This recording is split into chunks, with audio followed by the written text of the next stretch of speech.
Hello दोस्तों, ये रिश्ते क्या गलत है स्टार प्लस के मोस्ट पॉपुलर शो में आपको दिखाया जाएगा। नायरा जो होती हैं वो हर तरफ अपनी माँ को ढूंढ रही होती हैं, क्योंकि अक्षरा उन्हें कहीं दिखाई नहीं देती हैं। कि तभी कार्तिक जो होते हैं वो उनका हाथ पकड़ते हैं और कहते हैं कि वैसे तो मुझे तुम्हारी लाइफ में इंटरफेयर नहीं करना चाहिए, लेकिन तुम्हारी प्रॉब्लम क्या है।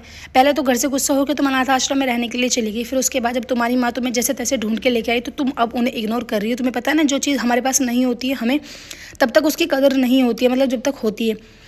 तभी नायरा जो होती है वो कहती है कि मैं तुमसे बात नहीं कर रही हूँ। गाय जो होती है वो नीचे आ जाती हैं। नीचे आने के बाद गाय जो होती हैं वो कहती हैं कि अक्षरा मम्मी का फ़ोन नहीं लग रहा है, पता नहीं वो कहाँ चली गई। उधर नैतिक जो होते हैं वो दवाई लेते हैं।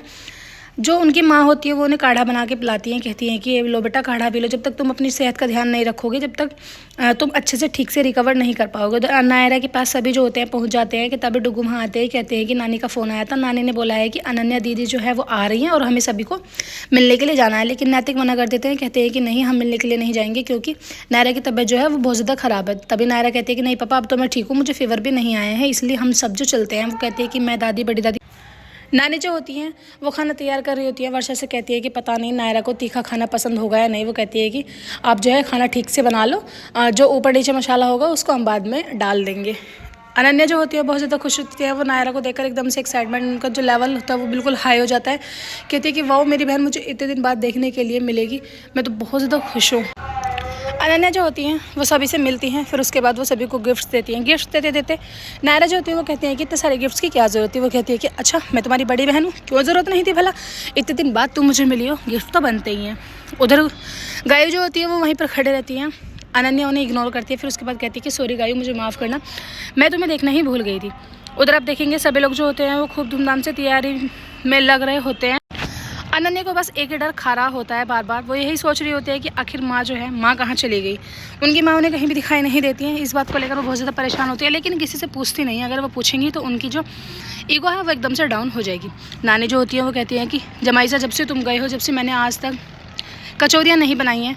तभी नैतिक जो होते हैं वो कहते हैं कि जब से मैं यहाँ से, मतलब मैंने यहाँ आना बंद किया है, तब से मैंने भी कचौरी नहीं खाई है बहुत दिनों बाद।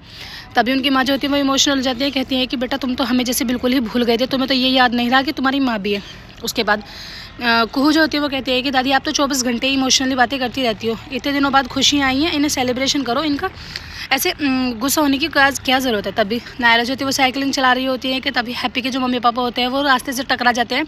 कहते हैं कि अरे तुम तो वही लड़की हो ना जो इतने अच्छे घर बार को छोड़कर मतलब हरिद्वार में ऋषिकेश में अनाथ आश्रम में रहती थी। वो कहती है कि हाँ, तुम भी तो वही हो ना, इतना बड़ा घर मिल रहा है मुफ्त का, यहाँ पर खाते हो लेटते हो, तुम्हें तो फिर अच्छा सा नहीं लगेगा ना। तभी नायरा जो होती है वो उनकी बेइज्जती कर देती है। गायु पीछे से आके समझाती है, कहती है कि नई बड़ों से ऐसे बात नहीं करते। वो कहती है कि अगर ये बड़े हैं तो इन्हें भी अपनी हद में रहना चाहिए। जब बड़े ही अपनी हद को भूल जाते हैं तो फिर छोटों को याद दिलाना पड़ता है।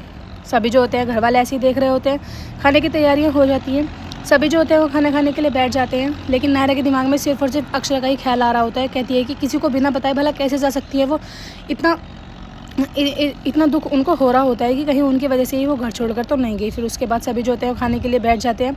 नायरा इधर उधर ही घूम रही होती है। कहती है कि गायु कुहू चलो, मुझे तुम अपना रूम दिखाओ। शायद उनकी जो अक्षरा का रूम होता है वो भी वहीं होता है। उसे लगता है कि कहीं अक्षरा अपने रूम में तो नहीं है। जैसे ही वो रूम देख के नीचे आती है, गायु के और अनन्या के बीच में, दोनों के बीच में बात हो रही होती है। उन दोनों को देखकर जो नायरा होती है वो चुप हो जाती है। नायरा कहती है कि लाओ मुझे साइकिलिंग दो, एक बार मैं बाहर तक घूम के आती हूँ पार्क में, जब तक जो मेरे पेट का खाना है वो भी हजम हो जाएगा। नानी जो होती है उनके मना करती हैं, कहती हैं कि बेटा पहले खाना खा लो, उसके बाद कहीं चले जाना। लेकिन नायरा किसी की बात नहीं सुनती है, क्योंकि उन्हें तो सिर्फ और सिर्फ अक्षरा को ही ढूंढना होता है। वो जैसे साइकिल पर जा रही होती हैं कि तभी रास्ते में वो कहती है कि टीना आंटी का घर तो बहुत दूर है, अगर मैं वहाँ जाऊँगी तो वो तो सदर बाजार में, मुझे रास्ता भी नहीं पता है। खैर, जब मैं ऋषिकेश में इधर उधर घूम सकती हूँ तो मैं रास्ता नहीं ढूंढ सकती। जैसे वो रास्ता ढूंढने के लिए रोड पर निकल जाती है कि तभी सामने से अक्षरा टकरा जाती है।